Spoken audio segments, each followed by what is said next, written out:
Kwa kufanya hivyo itakupelekea wewe kufika hatua sasa ya kuona alimu, mtu mwenye elimu ana nafasi gani katika jamii ya Kiislamu. Mtu mwenye elimu ana manzila yapi katika manzila za Kiislamu, baada ya kuwa umesoma na ukafahamu.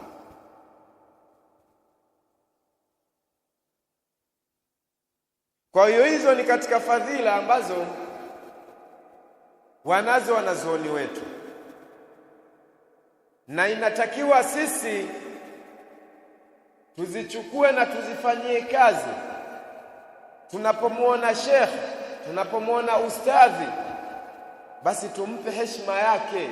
Huyu kabeba kitu kizito, na wala si kukaa vigengeni kumsema vibaya,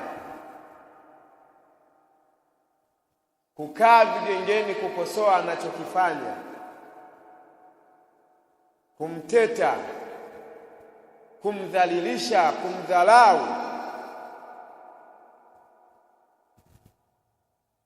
Hili halitakiwi kwa muumini, ukamfanyia alimu vitu kama hivyo. Shairi mmoja anasema, luhumul ulamai masmuma, nyama za wanazuoni zimejaa sumu. Wa man dhakara alulamaa bisui, na yule ambaye atawataja wanazuoni kwa ubaya, basi huyu amekutana na umauti kabla ya umauti wake. Mtu akakaa anamtaja mwanazuoni vibaya, anamsema vibaya, anamdhalilisha, anamdharau, basi afahamu anajichimbia kaburi mwenyewe, yaani anajiangamiza yeye mwenyewe, kwa sababu wanazuoni wana kazi kubwa sana kwenye jamii ya Kiislamu, wana faida kubwa sana kwenye jamii ya Kiislamu. Na sisi tunaona katika jamii ambazo zimekosa maadili ya Kiislamu, zimekosa walimu wa kuzifunza Uislamu unataka nini. Tunaziona leo jamii hizi zilivyo mbaya na mbovu katika maisha ya kidunia. Kwa sababu gani? Wamekosa muongozo, hawa wapo kwenye giza.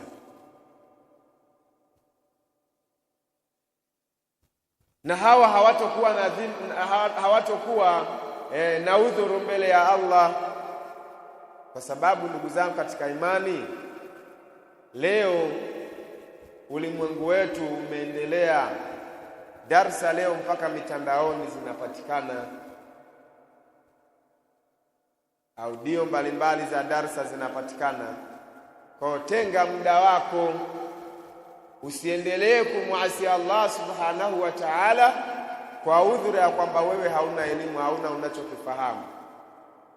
Sio udhuru huo mbele ya Allah subhanahu wa ta'ala. Kwani hawakukuijieni waonyaji? Alam ya'tikum nadhir,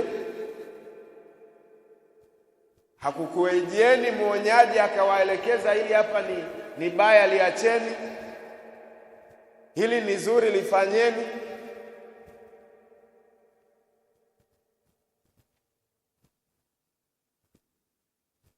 Watamjibu Allah, alituijia lakini tukamkadhibisha. Kama leo tunavyoona mambo ya kidunia ni bora kuliko mambo ya akhera. Yaani leo mtu kumleta mtoto wake akasoma madrasa, anaona anapoteza muda. Kumfanyia mpango mtoto wake, watu anaowamiliki kuwafanyia mpango wakaijua dini yao, anaona ni kupoteza muda. Kwa ndugu zangu katika imani, hili ni swala ambalo mimi na wewe inatakiwa tuliweke katika akili zetu, kwamba ili tuweze kumuogopa Allah subhanahu wa ta'ala lazima tujipambe na sifa ya elimu. Na sifa ya elimu inapatikana kwa mwanazuoni. Ili mwanazuoni tufaidike naye, lazima tumpe heshima yake, lazima tumpe nafasi yake, kwa sababu kitu unapoanza kukidharau hata moyoni hamna utakachokipata. Na hili ni kosa kubwa sana kuwadharau wanazuoni, ndugu zangu. Hiyo ilikuwa ni nafasi ya wanazuoni katika Uislamu. Hakika wanazuoni wetu katika Uislamu wana nafasi kubwa, wana nafasi kubwa ambayo inapaswa kupewa kwa kile walichokibeba. Lakini ma hiya muamalatuna ضد علماء السوء؟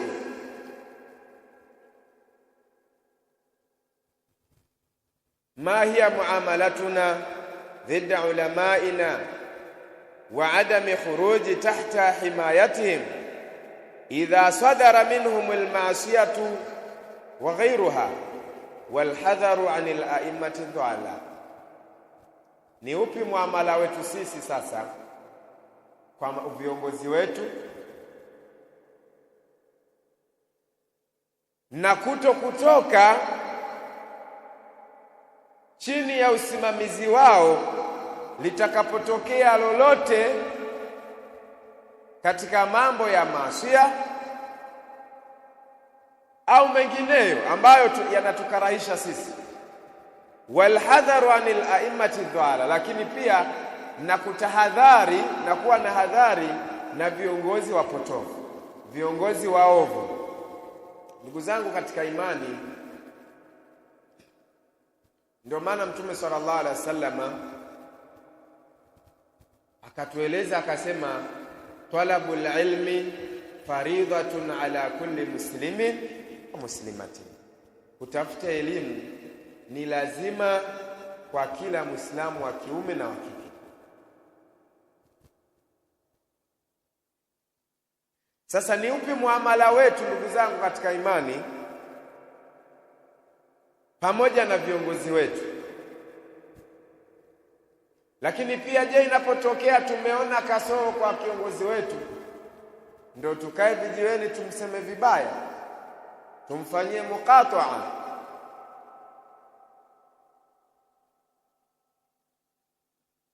Hapana.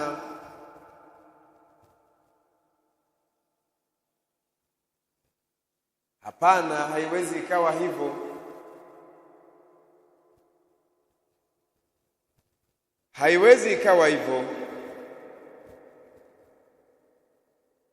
Katika hadithi ya Ibn Mas'udi, radhi za Allah ziwe juu yake, anna Rasulullah sallallahu alayhi wasallam qala, hakika mtume wa Allah rehma na amani ziwe juu yake amesema, ma min nabiyyin, hakuna nabii yoyote ba'athahu Allahu fi ummatin qabli, aliyemtuma katika umma wake kabla yangu mimi, illa kana lahu min ummatihi hawariyuna wa ashabi, isipokuwa nabii huyu alikuwa na hawariyuna, wanafunzi wake wa ndani zaidi, wale wa karibu, wa ashab, na wale wa masahaba zake wa pembeni. Kila nabii alikuwa na watu kama hawa, yaakhudhuna bisunnatihi, wenye kuchukua sunna zake,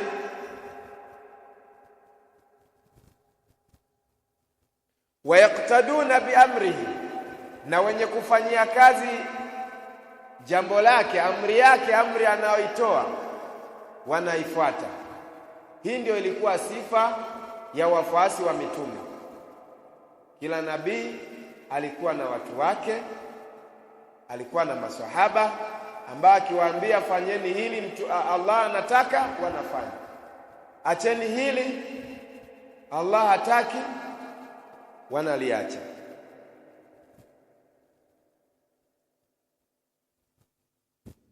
Thumma innaha, kisha hakika, takhlufu min ba'dihim khulufun, wanakuja baada yao, sasa nyuma yao wanakuja watu wa nyuma yao, yaquluna ma la yaf'aluna, wanasema yale wasioyafanya. Wa yaf'aluna ma la yu'marun, na wanafanya yale ambayo hawajaamrishwa.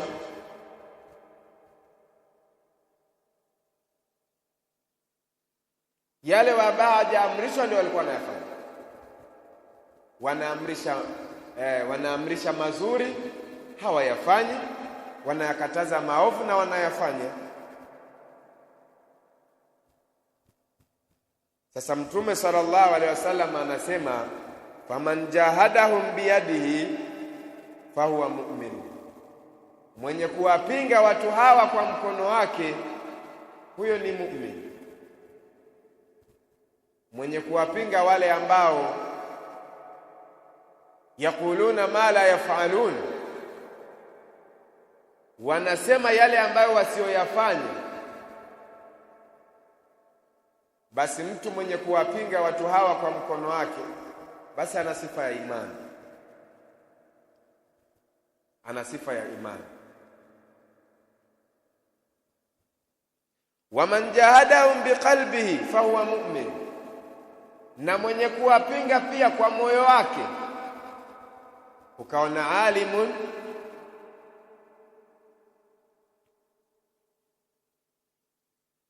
anaamrisha mema lakini hayafanyi, ukachukia moyoni mwako,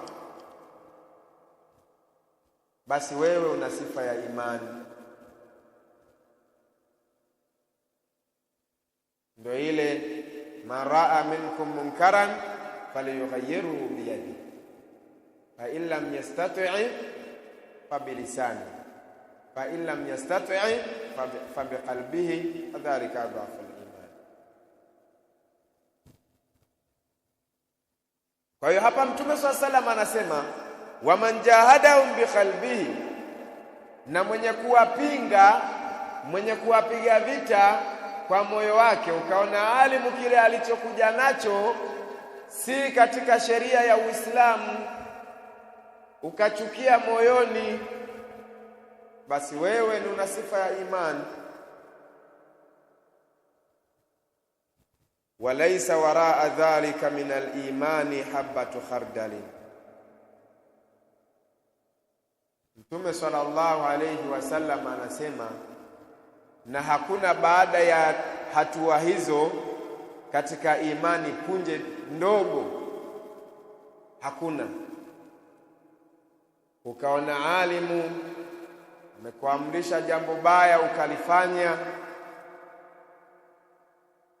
ukawa unastadili kwamba shekhe mwenyewe anafanya, basi we hauna imani. Wewe hauna imani, kwa sababu mu'minu khalisu imanihi ya'malu bikitabillahi as-sunnati. Muumini wa kweli ni yule ambaye anafanyia kazi kitabu cha Allah subhanahu wa ta'ala wa sunnatihi, na sunna za Mtume sallallahu alaihi wasallam na mienendo ya salafu na swaleh. Huyu ndio muumini. Kwa hiyo leo kuna watu, ndugu zangu katika imani, kuna viongozi ambao wanaamrisha yale ambayo hawayafanyi. Je, tuwafate katika wanaoyaamrisha? Hapana.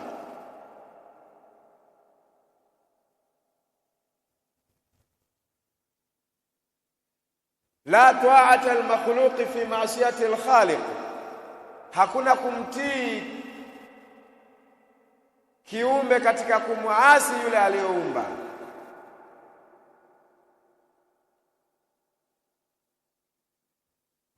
Kama amnakifanya kile ambacho si katika sheria ya Mtume sallallahu alaihi wasallam, si katika sheria ya Allah subhanahu wa ta'ala, si katika mafundisho ya salafu saleh, hatuwezi tukalifanya jambo hilo.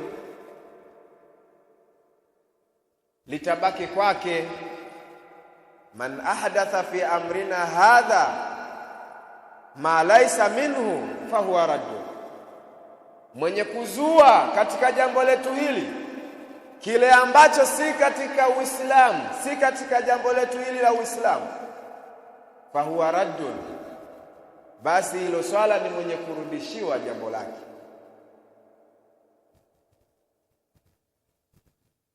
Tutachukua yale mazuri aliyonayo, mabaya yake tutamwachia.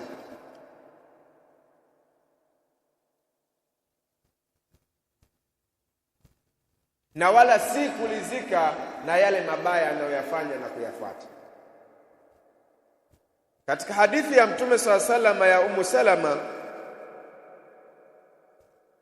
Mtume sallallahu alaihi wasallam anasema, innahu yustamalu alaykum umara, na kwa hakika fahamuni kwamba watapewa nafasi kuwaongozeni juu yenu wanazuoni ambao fataarifuna, wanafahamu, watu mkiruna, lakini wanapinga. Fahamuni kwamba hilo litakuja kutokea. Itafikia hatua watapewa nafasi za uongozi, watapewa nafasi viongozi ambao wanafahamu haki, lakini wanaipinga haki hiyo. Allah anasema, ya ayyuhalladhina amanu lima taquluna ma la taf'alun, kabara maqtan 'inda Allahi an taqulu ma la taf'alun. Enyi mlioamini, lima taquluna ma la taf'alun, kwa nini mnasema yale msiyoyafanya? Ni machukizo makubwa mbele ya Allah. Kabara maqtan 'inda Allah an taqulu ma la taf'alun, kusema yale ambayo hamyafanyi. Indharu imeshakuja tayari kutoka kwa Allah subhanahu wa ta'ala.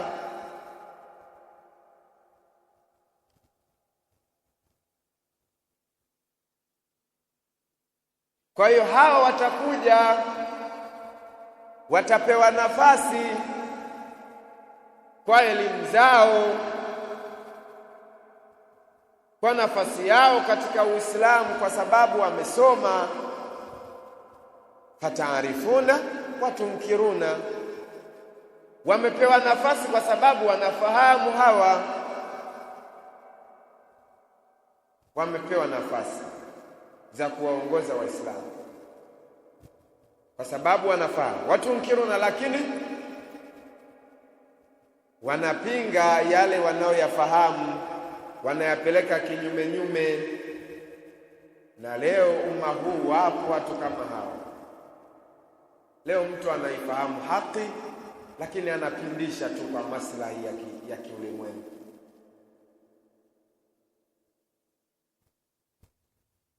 Kabara maqtan 'inda Allahi an taqulu ma la taf'alun.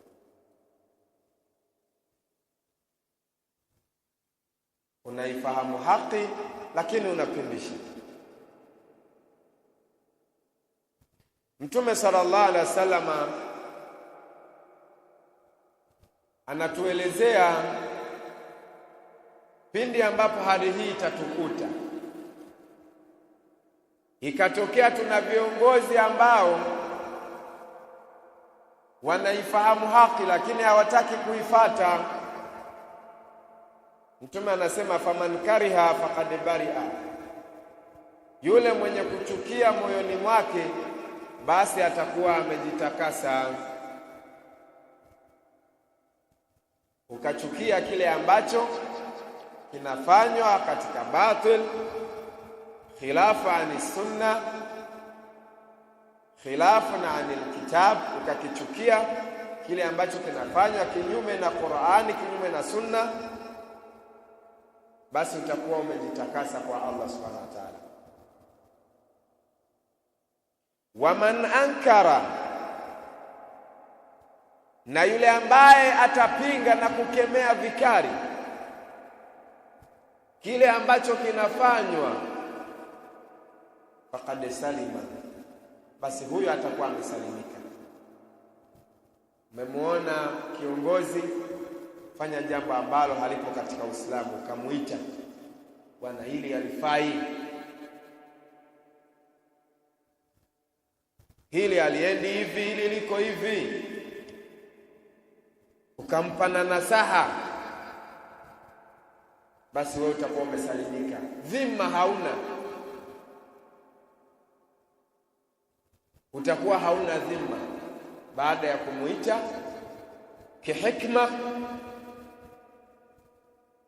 ukamkalisha chini, ukampa nasaha, ukamfundisha bwana, hili aliko hivi, hili liko hivi, basi utakuwa umejisalimisha, utakuwa umesalimika. Walakin man radhiya wa tabaa, isipokuwa yule ambaye ataridhia na akafata. Wa bwana, huyu kwa vile ni shehe wangu, hichi alichokifanya basi wacha nimfuate.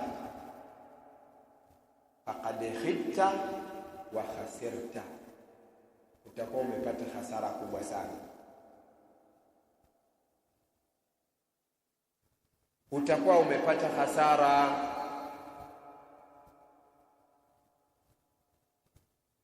kwa sababu Uislamu una sheria zake na kila binadamu anakosea. Sasa wewe usichukue yale makosa ukayaweka kwenye vitendo eti tu kwa vile yametoka kwa alimu. Hapana.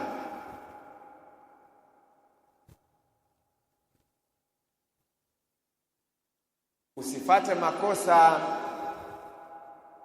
kama leo baadhi ya watu,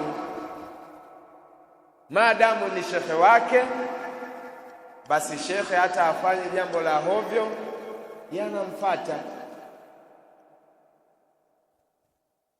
La tattabi'anna sanana man kana qablakum. Mtume sallallahu anasema wallahi mtapata sunna na nyayo za waliokuwa kabla yenu, hadwa alqudati bilqudha, hatua kwa hatua, hata lau dakhalu juhra dhabbi dakhaltumu, mpaka watakapoingia kwenye shimo la mburukenge na nyinyi mtaingia. Bimaana hadi watakapoangukia katika maovu na nyinyi mtaangukia huko huko. Sasa Mtume sallallahu anasema viongozi kama hawa watakapokuja na majambo yao hayo ambayo yako kinyume na nasu za Uislamu, tukayachukia, tukawanasihi, tukayakemea, hiyo ndiyo salama kwetu, na tutapata hasara kama tutayafata yale waliokuja nayo. Qalu, masahaba wakasema, ya Rasulullah, ewe mtume wa Allah, ala nuqatiluhum, je tuwapige vita sasa watakapotuijia na mambo ambayo yako khilafu na sheria ya Uislamu? Qala la, msiwapige vita hawa maswalu, maadamu wanaamrisha watu kuswali na wao pia wanaswali, basi msiwapige vita, msiwapige vita. Chukueni yale ambayo ni katika mazuri yao, acheni yale ambayo ni mabaya yao, na wapeni nasaha kihikma, kwa dhawabitu shar'i, wapeni nasaha kwa dhawabitu za kisheria. Umeona ni anafanya kinyume, muite, mpe nasaha. Sio unasimama mbele za watu unamkosoa shekhe kwa kile alichokifanya. Hapana, muite, mpe nasaha kwa dhawabitu za kisheria. na huo ndio Uislamu. Mtume SAW ametukataza tusiwapige vita, kwa sababu maadamu bado wanaswali, wanaamrisha watu kuswali. Swala ni kitu kikubwa sana kwenye Uislamu. Kwa kama bado wanaswali, wanaamrisha watu kuswali, hawa bado ni ndugu zetu, hawa wanatakiwa kupewa nasaha, sio kusimama kuwadhalilisha.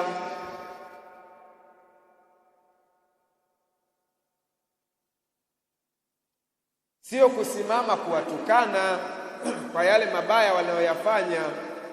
Hii sio katika hekima ya kisheria.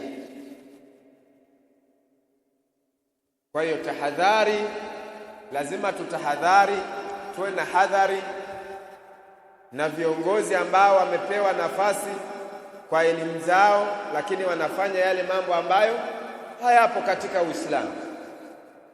Mtume anatuambia tuwe na tahadhari nao, lakini pia tuchukie yale ambayo wamekuja nayo katika upotovu, lakini tusiwapige vita na wala tusiwanasihi kwa njia ambazo si za kisheria. Tuwaite, tuwanasihi. Mtu amekuja na bid'a, tunamuita, tunamnasihi, bwana, hilo ni bid'a, halifai, achana na hilo, fanya hili. Tunawajuza Waislamu pia, tunawapa taarifa, tunawatahadharisha na bid'a aliyokuja nayo kihikma, lakini sio kuwatahadharisha kwa kuwasema maneno mabaya. Zipo dhawabiti za kisheria za kumradi mtu kama huyu ambaye ni alimu, ambaye anafanya mambo ambayo yapo kinyume na nasu za kisheria, kinyume na nasu, kinyume na hadithi za Mtume SAW. Zipo dhawabit za kisheria, yapo mazungumzo ya kumnasia, kuzungumza kuhusiana na ule upotovu aliokuja nao, kwa kuweka ile heshima yake ya alimu. Huyu bado ni alimu, yapo aliyoyakosa katika elimu yake, lakini sio kusimama unamtukana, unasema maneno mabaya machafu.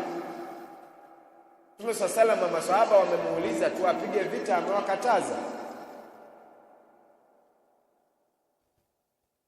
kwamba zipo njia za kumnasihi mtu ambaye katoka kwenye mstari. Lazima anasihiwe huyu, na lazima watu watahadharishwe juu yake. Lakini je, wanatahadharishwa kama njia zinazotumika kwa baadhi ya wanazuoni? Mtu unasimama unamkashifu alimu, haifai, kwa maneno ya hovyo.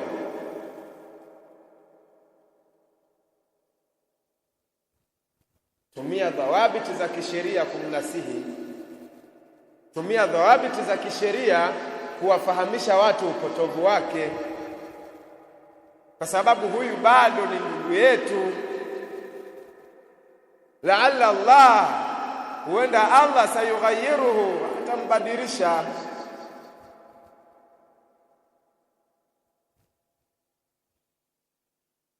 Kwa ndugu zangu katika imani, lazima tujitahadhari na tuchukie yale ambayo baadhi ya viongozi wetu wanakuja nayo, ambayo yako khilafan ni sunna, yapo kinyume na sunna za Mtume sallallahu alaihi wasallam. Kwa kumalizia kabisa, katika kauli ya Ibn Mas'ud radhiyallahu anhu, Ibn Mas'ud anasema, ajibtu liqaumi, ninawashangaa watu, arafu isnadan wa siha, wanafahamu isnadi, dalili za majambo yao katika Uislamu. Wanafahamu kwamba dalili ya hili ni halali, dalili ya hili ni haramu, wanafahamu vizuri. Lakini kinachomstaajabisha, Ibn Mas'ud anasema yadhhabuna ila rai Sufyan, lakini ninachostaajabu mimi, watu hawa wanaenda au wanafanya mambo yao kwa kutumia rai ya Sufyan. Amemtaja Sufyan hapa, lakini dhikru al-ba'd wa iradati al-kulli, ametaja baadhi lakini kwa kukusudia kwa ujumla, kwamba wanaenda kwa kufanya mambo yao kwa Sufyan, kwamba Sufyan kasema hivi, kwa vile rai yake iko hivi, basi na sisi tumfuate. Na hivyo leo kuna watu ambao maadamu shekhe wake amesema hivi, basi mimi namfuata shehe wangu.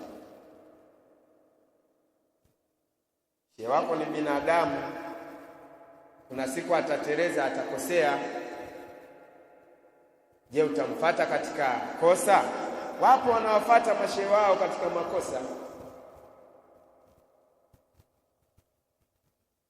Sasa watu kama hawa, Ibn Mas'ud anasema hivi, waqad qala Allah ta'ala, ninawashangaa wanawafuata watu katika rai, hali ya kuwa Allah amekwisha sema hivi, falyahdhari alladhina yukhalifuna an amri, wajitahadhari wale ambao wanamukhalifu, wanafanya khilafu na jambo lake Allah subhanahu wa ta'ala, an tusibahum fitnatun, wajitahadhari kukutwa na fitna, au yusibahum adhabun alim, au kukutwa na adhabu iumizayo. Unapoweka msimamo wa kufata mtu, wa kufata rai, basi jitahadhari katika mambo mawili. Jambo la kwanza, utakutwa na fitna wewe kwa kumfata mtu fulani. Iko siku utakutwa na fitna, na ndio maana fitna itakayokukuta itakusababisha ukose mwelekeo. Kwa maana unakuta baadhi ya watu, mara yuko Ibadhi, mara yuko Kadiria, mara yuko Sufi, mara yuko, yani haeleweki. Sababu gani? Yeye kaweka yeye dalili ya kufuata rai ya huyu, naona ndio iko sawa sawa, anafuata. Itakukuta fitna, kwa sababu utaenda mwisho wa siku utakuja kukutana na rai ya mtu mwingine zaidi ya huyo wa kwanza. Sasa kule bana nilikosea, huku ndio sawa sawa. Mwisho wa siku maisha yako katika Uislamu ndio yanakuwa hivyo. Sasa ndugu zangu katika imani, lazima uwe na msingi wa Qur'ani na Sunna. Tanguliza kwanza katika mambo yako yote, tanguliza Qur'ani, dalili kwenye Qur'ani, dalili kwenye Sunna, dalili za waja wema waliopita. Sasa lakini jambo la pili litakalokukuta, utakutwa na adhabu imizayo, adhabu ya Allah subhanahu wa ta'ala. Sababu mwisho wa siku utakuja kujikuta wewe sasa umefikia hatua, umekuwa mubtadi' mkubwa, mwenye kuzua, mtu wa bid'a.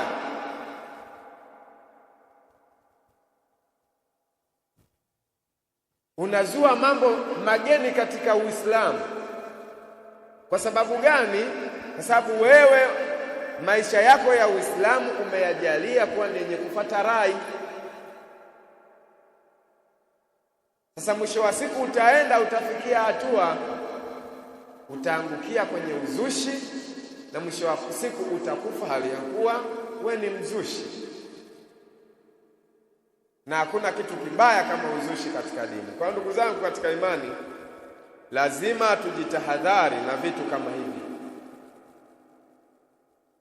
Lazima tujitahadhari nafsi zetu, lazima tujitahadhari na viongozi ambao wapo kinyume na mwongozo wa Kiislamu, wapo kinyume na mwongozo wa manhaji zilizo sahihi. Sababu lazima Muislamu uwe na manhaji ya kitabu na sunna chini ya waja wema waliotangulia,